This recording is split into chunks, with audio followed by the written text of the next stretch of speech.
여러분 옷을 다 잘 입으셨죠? 네. 네. 옷은 우리에게 흔히 인격이다라고 이야기도 하고요. 옷이 날개라고 말도 하고 그렇습니다. 어떤 옷을 입었느냐, 그 옷에 따라서 어떤 그 사람의 정확하게 표현하지는 않지만 그 사람 어떤 그 상태와 품격을 말한다라고 이야기를 하죠. 그래서 옛날부터 옷은 그 날개다, 인격이다, 품격이다, 여러 가지 의미를 부여합니다. 오늘은 민족 화해주일인데요. 과거에 여러분들도 아마 어렸을 때 상기하자 6.25 이제 이런 구호를 들으셨으리라 생각합니다. 그래서 어떤 끊임없이 전쟁에 대한 증오, 북에 대한 분노, 이런 걸 잊지 말라고 늘 이제 되새겨 왔죠. 근데 여기서 지금 이제 우리 장로님도 그렇고, 실제로 전쟁 통해 50년대에 20대였던 분들, 그런 분들은 이제 우리 사회에서 이제 거의 이제 노년 세대로 되어서 실제로 어떤 사회에 대해서 지켜보는 이제 이런 자리에 있습니다. 그래도 불구하고 전쟁을 겪지 않았던 세대들, 과거의 관행에 따라서 여전히 우리는 전쟁에 대한 분노, 두려움 이런 걸 부추기고 살고 있습니다. 지금 야당이다 여당이나 실제로 전쟁을 해본 사람은 없죠. 그런데도 불구하고 마치 전쟁을 자기들이 했던 것처럼 이제 왜곡하기도 하죠. 우리는 교회가 과거의 어떤 전쟁과 그 분노 이런 걸 되새기는 것보다 어떻게 하면 하나님의 사랑과 평화가 이 땅에 이루어질 수 있을까에 대해서 기도하고 또 그를 위해서 행하는 것이 필요한 때입니다. 그러나 한국 교회는 여전히 과거로부터 벗어나지 못하고 있습니다. 전쟁의 광기에서 우린 여전히 해방되지 못하고 있습니다. 근데 사회학자들 가운데 일부 어떤 학자들은 우리 사회를 현대 한국 사회에 대해서 성격을 피난 사회다 이렇게 규정을 하는 학자가 있습니다. 여전히 우리는 피난 사회에서 벗어나지 못했다. 피난민에서 벗어나지 못했다라고 하는 이야기죠. 피난민들의 그 특징이 뭐죠? 당장 내일이라도 짐 싸들고 도망을 가는 거죠. 도망간다. 도망갈 준비가 언제나 되어 있다. 두 번째는 질서에 대한 것보다 당장 먹고 생존해내는 것, 여기에 급급해 있습니다. 그래서 질서와 어떤 체면 이런 것들보다 먹고 사는 것, 먹을 것을 준비해온 사람이 그 집에 가장 해야 될 일이고 또 그 사람이 그 사회에 어떤 지도력을 갖게 되는 이 특징을 갖고 있습니다. 그리고 언제나 도망갈 준비를 하고 있기 때문에 옆 사람과는 어떤 의리와 존중 이런 것보다 오늘 하루 보고 끝날 사람들이죠. 내일은 길거리에서 누구를 만날지 모르는 이런 세상입니다. 이게 이제 피난민들의 특징인데 여러분들 아마 아시죠? 저기 남쪽에 가면 무슨 마을이죠? 해방촌, 보강동. 여기가 주로 해방된 이후에 만주와 간도에서 온 사람들이 텐트를 치고 살기 시작했고 또 전쟁통에 와서 살기 시작했습니다. 그 지역에 살았던 사람들의 이야기를 들어보니까 그렇더라고요. 오늘 내 귀퉁이에 말뚝 박고 잠을 잤는데 깨고 나니까 말뚝이 옮겨져 있는 거예요. 그 옆집이 그만큼 차고 들어온 거예요. 그러니까 밤새 보초를 세야 돼요. 이 말뚝을 누가 옮기는지. 그러면 옆에 있는 사람이 이웃이 아니라 옆집 사람은 내 땅을 말뚝을 빼고 들어올 수 있는 위험을 지니고 있는 사람, 경쟁자, 나의 이익을 침해할 수 있는 어떤 침범자와 같은 역할입니다. 그러니까 결국 피난사회의 그 경험, 피난민의 어떤 경험들이 우리들한테 깊이 각인되어서 정말 의리와 존중, 명예 이게 아니라 오늘 살 것, 오늘 먹을 것, 내 땅을 지켜내야 될 것 등에 사로잡혀 살고 있습니다. 그것이 바로 피난사회의 특징이다라고 하는 거죠. 우리는 정말 이 피난사회로부터 벗어났는가 하는 물음이 서 있습니다. 우리가 민족화해주의를 맞이해서 그러면 언제까지 이런 피난사회를 계속해야 될 거냐? 어느 정도 세월이 지나면 피난민들이 정착해야 된 거 아니에요? 천막을 거두고 번듯한 집을 짓고 그리고 이제 내 경계가 분명해지고 내 직업이 분명해져서 이제 피난사회가 아니라 정착민 사회로 바뀌어야 됩니다. 그런데 여전히 우리들은 정착민이 되어 있지만 여전히 의식은 무의식 속에 우리는 피난민과 같은 삶을 살고 있다라고 하는 것입니다. 토요일에 광화문과 종로통 이야기를 제가 몇 차례 합니다만 여러분 한번 정말 그 나가보면 이건 사람 사는 세상이 아니다 싶어요. 전쟁이 끝난 지 언젠데 여전히 군복을 입고 나와가지고 군가를 불러대고 태극기를 휘둘러대고 자기가 그 군대 동기회 뭐 육사 몇 회, ROTC 몇 회 이런 걸 깃발을 들고 나와가지고 온통 전쟁의 광기를 되살려내려고 하고 있습니다. 그리고 끊임없이 분노와 적대감을 토해냅니다. 얼마나 욕을 잘하는지 몰라요. 여전히 군대 귀신에 사로잡혀 있습니다. 이 광기에 사로잡혀 있습니다. 군대 귀신은 여전히 사람들 놓아주지 않은 채 여전히 붙들어 놓고 있습니다. 오늘 본문이 군대 귀신에 붙잡힌 사람의 이야기입니다. 특히 이 본문은 종종 전두환 정권 시절에 박정희 군사 정권 시절에 우리가 목요기도회나 어떤 그 집회에 나가면 자주 선포되었던 본문 말씀입니다. 군대 귀신을 쫓아낸 예수님. 얼마나 좋아요. 그래서 군사 정권 하에서 이 본문이 자주 낭독되었습니다.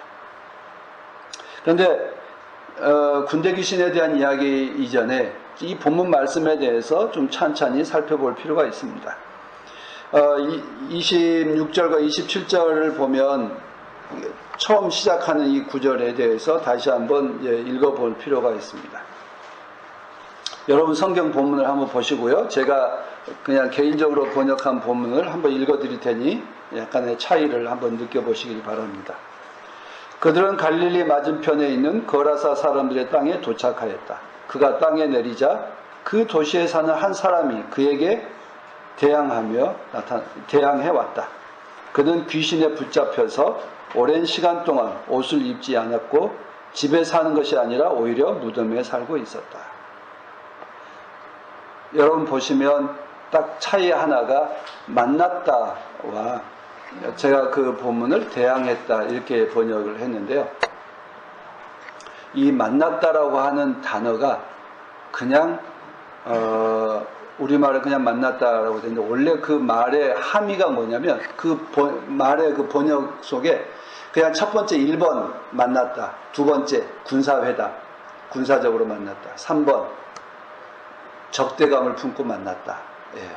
그냥 단순히 만났다가 아니라 이렇게 어떤 전투와 싸움이라고 하는 그 속에서 만났다라고 하는 의미가 강한 단어입니다.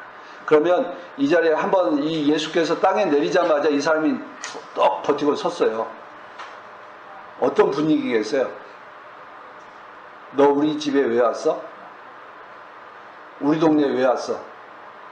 그런데 이 사람이 그냥 옷을 벌거벗은 채 딱 나타나서 너 왜 왔어? 라고 하는 이 분위기예요. 한번 분위기 한번 상상을 한번 해보세요. 여러분이 어느 동네에 딱 들어갔는데 바바리맨도 아니고 이 벌거벗은 놈이 딱 나타나서 당신은 지극히 높으신 하나님의 아들 예수님 거룩하신 분이십니다 라고 이야기를 해요. 그럼 이 말이 어떤 의미로 들리겠어요?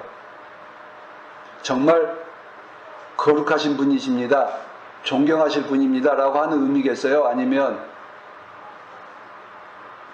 그렇게 사람들이 말하는데 이거죠. 사람들이 당신을 두고 거룩하신 하나님의 아들, 거룩하신 분이라고 말하는데 진짜 그래?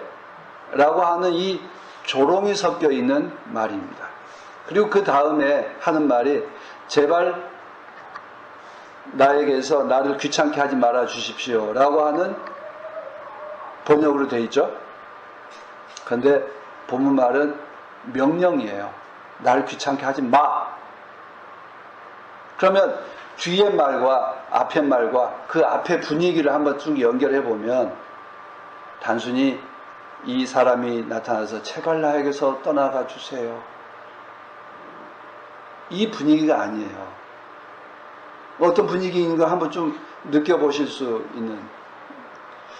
그러니까 이 대항했다, 그냥 만났다기보다 그냥 맞섰다, 맞짱 떴다. 그냥 정확하게 차라리 느낌상 하려면 맞짱 떴다. 이렇게 이제 번역했으면 오히려 느낌이 확 살아났을 텐데요.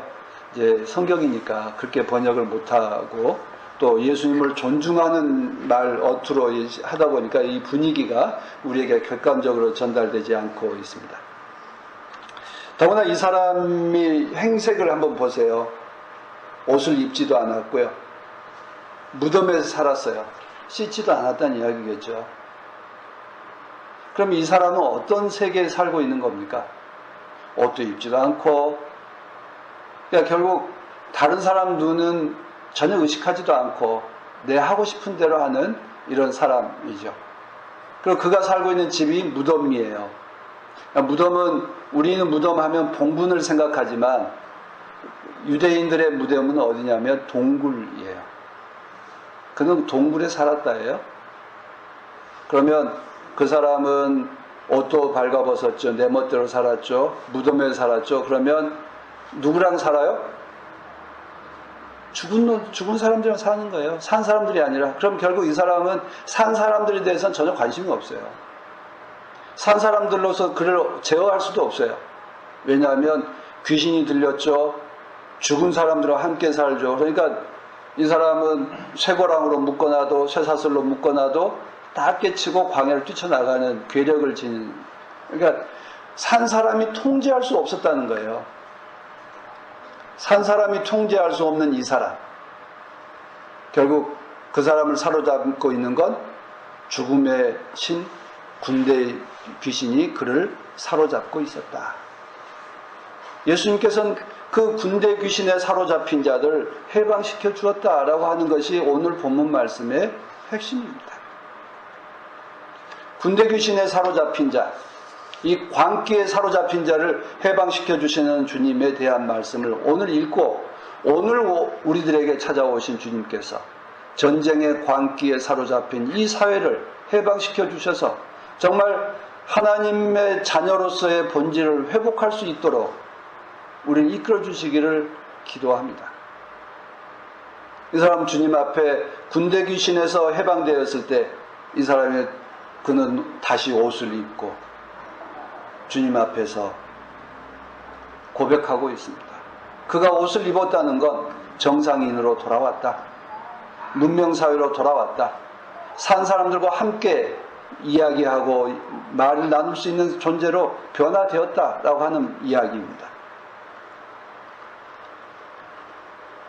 그를 붙잡고 있는 귀신에서 해방된, 오늘 우리들에게도 필요한 것은 바로 군대와 전쟁의 광기로부터 해방되는 것이 필요합니다. 더 이상 군대와 전쟁의 그 광기에서 사로잡혀서 지금도 광화문과 종로에 나와서 욕설과 그리고 광기를 부리는 그 사람들, 그 모습이 해방되게 될 수 있기를 간절히 바랍니다. 아니, 우리 사회 모두가 이 전쟁의 광기로부터 해방될 수 있게 되기를 원합니다. 그래서 정말 새로운 세상으로 변화될 수 있게 되기를 간절히 소망합니다. 그리고 그 사람이 하는 일이 뭐였죠? 내가 주님을 따라가고 싶습니다 라고 했을 때 예수님께서 아니다. 내가 있는 곳에서, 너의 집에서, 너희가 살고 있는 그 사람들에게 하나님께서 보여주시는 이 변화에 대한, 세상에 대한 것을 이야기해라 라고 하는 것입니다. 우리는 우리에게 부여된 주님의 사명은 그것입니다. 전쟁의 광기에서 해방된 사람들은, 전쟁의 광기로부터 벗어난 사람들이 할 일은 하나님께서 우리에 찾아오셔서 새로운 세상을 만들어 주신다라고 하는 이 사실을 전하는 것입니다. 오늘 바울사도 하면 여러분 어떤 모습이죠? 오늘 갈라디아서의 말씀을 이렇게 우리가 전하고 있는데, 바울사도 하면 떠오르는 게 어떤 것입니까? 그도 율법의 광기에 매여 있던 사람이죠. 자기가 갖고 있었던 가치와 맞지 않은 다른 말을 하고 있는 스테반 집사에 대해서 분노에 사로잡혀서 그를 죽이는 것에 대해서 당연하게 여겼다. 뿐만 아니라 대제사장의 허가를 받아서 다메스커스까지 가가지고 그 사람들을, 그리스도를 믿는 사람들을 붙잡아 오는 것을 당연시 여겼던 사람입니다. 근데 그 사람이, 그런 바울이 어떻게 변화되었습니까? 그 전에는 율법인 우리들에게 감시자였다, 이렇게 말합니다. 율법은 우리의 감시자였다. 우리는 어렸을 때는 규칙과 어떤 부모님의 훈계와 이런 걸 통해서 자꾸 통제되어 있지만, 이제는 우리는 그리스도의 안에서 우리는 새로운 존재입니다. 하나님께서 우리를 거룩한 자녀로 삼아주신 새로운 존재입니다라고 하는 것을 선포하고 있습니다. 그가 율법에서부터 해방되었을 때 그가 바라본 율법은 뭐였죠? 우리를 감시자였다. 우리는 여기서 이제 개인교사라고 번역을 했습니다만, 개역판에서는 몽학선생이라고 이렇게 번역해 놓았죠. 가톨릭 성경에서는 감시자였다, 이렇게 번역을 해 놓았습니다. 바울에게 붙여진 율법은 그것이었습니다. 율법은 우리를 옥죄는 것, 우리를 감시하는 것. 그러나 이제는 우리는 거기서부터 벗어나서 해방된 존재이다라고 한 것입니다. 그리스도를 옷 입은 변화된 존재다라고 말합니다. 그런 점에서 앞에 광인과 거라사 지역의 광인과 바울 사도가 닮은 꼴이죠. 옷을 벗었던 미친 사람이 이제는 그리스도 앞에서 옷을 입고 그리스도인으로서 살겠다고 이야기한 그 거라사 광인과 바울 사도는 그 전에 우리는 감시에 살았지만 이제는 그리스도를 옷 입은 자로 살고 있습니다라고 말하고 있습니다. 그러면 그리스도를 옷 입은 사람의 모습은 어떤 것이겠습니까? 나는 하나님의 자녀입니다. 하나님의 거룩한 자녀입니다라고 한 자기 정체성과, 그리고 과거에는 유대인과 헬라인으로 갈라놓았고, 종과 자유인으로 갈라놓았고, 죄인과 의인으로 갈라놓았고, 남자와 여자로 갈라놓았지만 이제는 우리는 하나입니다. 이제 우리에게는 차별이 없습니다. 이제 우리에게는 구별이 없습니다. 유대인과 헬라인의 구별이 없습니다. 우리는 하나입니다. 우리는 죄인과 의인으로 갈라놓았지만 지금은 우리는 하나입니다. 우리는 종과 자유인 이제 하나입니다. 남자와 여자 하나입니다라고 말합니다. 왜냐하면 우리는 모두 다 하나님의 거룩한 자녀입니다. 우리는 모두 다 존중하고 서로 인격적으로 존중하는 사람입니다라고 하는 선언입니다. 그것도 2000년 전에. 2000년이 지난 지금도 여전히 우리들은 남자와 여자로 구별짓고 차별합니다.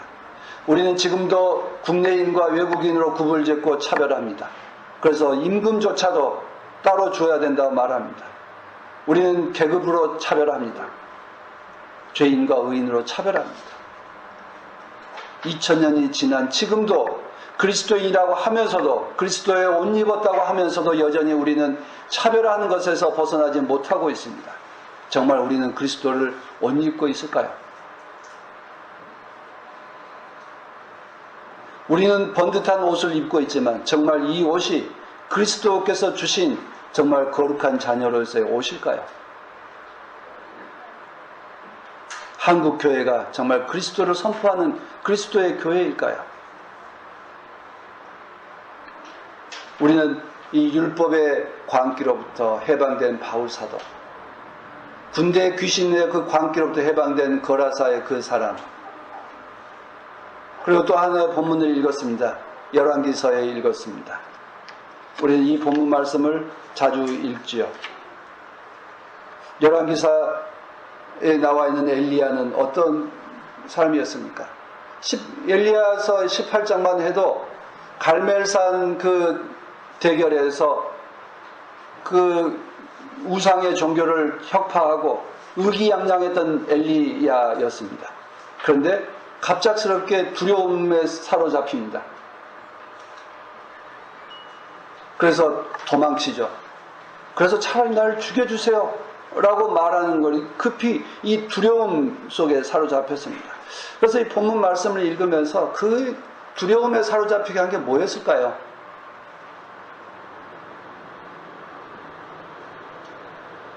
패배감입니다. 패배감. 끊임없이 지배자들은 우리들에게 두려움과 패배감을 심어줍니다. 그래서 우리는 할 수가 없다. 나는 아무것도 할 수 없는 존재입니다라고 하는 이 무력감 속에 빠지게 합니다. 그런데 하나님께서는 엘리야를 찾아오셔서 어떻게 하시죠? 위로하시고 다독거려 주시고 먹을 것을 주시며 새로운 힘과 용기를 주십니다. 지금 여기 돌에 구운 과자라고 이야기하지만 아마 돌에 구운 어떤 빵 같은, 유대인들이 또 중동 사람들이 먹는 빵 같은 걸 주었을 거예요. 피자 같은 이런 빵을 주었을 텐데 먹고 힘을 내라. 그리고 용기를 가져라 말씀합니다. 그래서 내가 여기서 무엇을 하고 있냐 묻습니다. 이야기가 2번 반복되죠. 처음에는 묻습니다. 엘리야야 내가 여기서 무엇을 하고 있느냐 라고 대답할 때 엘리야가 뭐라고 그러죠? 한번 읽어보실래요?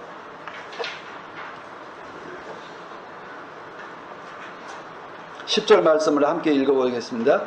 나는 이제까지 주 만군의 하나님만 열정적으로 섬겼습니다. 그러나 이스라엘 자손은 주님과 맺은 언약을 버리고 주님의 제단을 헐었으며 주님의 예언자들을 칼로 쳐서 죽였습니다. 이제 나만 홀로 남아있는데 그들은 내 목숨마저도 찾으려고 찾고 있습니다. 이스라엘 자손에 대한 어떤 안타까움 내지는 그들에 대한 실망감, 그리고 나 홀로 남은 것에 대한 이 패배감과 무력감을 토로하고 있습니다. 그런데 그 엘리야의 말을 듣고 하나님께서 뭐라고 하시죠? 이제 나가서 내가 갈 테니 기다려봐라 이렇게 이야기합니다. 그래서 뭘 보여줘요? 크고 강한 폭풍을 보여주십니다. 그리고 지진을 보여주십니다. 그리고 불의 위력을 보여주십니다. 그런데 결론이 뭐죠? 그 안에는 계시지 않았다. 그 안에 계시지 않았다. 다른 말로 하면 힘과 광풍과 광기 안에는 주님이 계시지 않았다 이야기입니다. 모든 것을 휩쓸고 지나가는 그 폭풍 속에 주님은 계시지 않았고, 우리의 땅 삶의 근본이 흔들리는 그 속에 주님은 계시지 않았고, 나의 모든 것, 세상의 모든 것을 불태워 없애는 그 불꽃 속에도 주님은 계시지 않았다. 어디에 계셨습니까? 부드러움 속에, 세미함 속에, 작고 여린 것 속에 계신 하나님을 우리에게 보여주십니다. 엘리야도 얼굴을 가리고 나갔다는 건 그런 주님을 보았다는 이야기입니다. 거기에서 주님을 보았다. 그런데 대답이, 그 다음에 똑같이 물어요. 엘리야야 내가 여기서 무엇을 하느냐 물어요. 근데 대답은 어때요? 10절하고 똑같아요. 부드러움 속에서 발견한 하나님을 발견했는데, 보았는데 똑같은 물음에 똑같은 대답을 해요. 엘리야가 멍청할까요?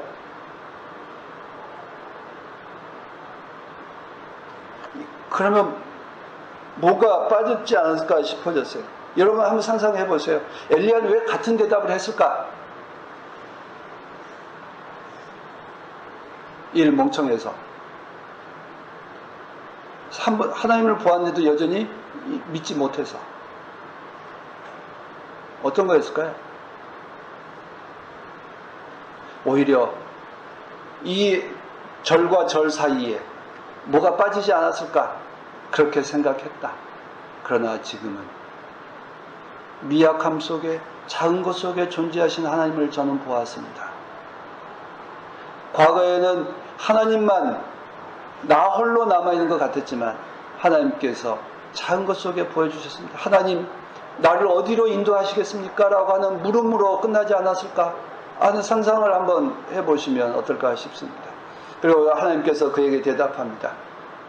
내가 보여준 준비한 새로운 계획은 이것이다.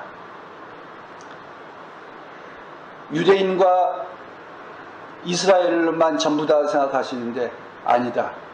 나는 시리아 사람을 준비해 두었다. 그리고 이세벨이 전부인 줄 알았는데 아니다. 나는 새로운 왕을 준비해 두었다. 너 혼자인 줄 알았지만 아니다. 너의 후계자를 준비해 두었다. 아무도 없는 줄 알았지만 아니다. 7,000명이나 있다. 준비해 두었다. 네가 보지 못한 새로운 세상이 있다.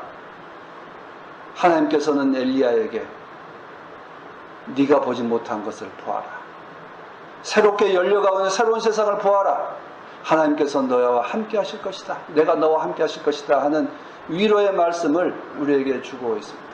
저는 이 민족 화해주를 맞이해서 정말 우리는 이 군대 귀신으로부터 패배감의 그 율법과 억압의 법치라고 하는 이름에서 우리를 억압했던 그 광기에서, 그리고 무력감과 패배감의 그 광기에서 해방도 시켜주시고 새로운 세상을 열어주시는 하나님의 모습을 봅니다.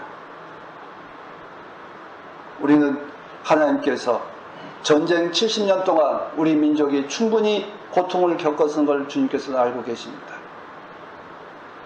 이제는 이 광기가 멈추고 이 미친 듯한 바람이 멈추고 우리에게 새로운 세상을 열어주실 하나님을 우리는 믿고 새로운 길을 가는 엘리야처럼 새로운 길을 출발할 수 있기를 빕니다.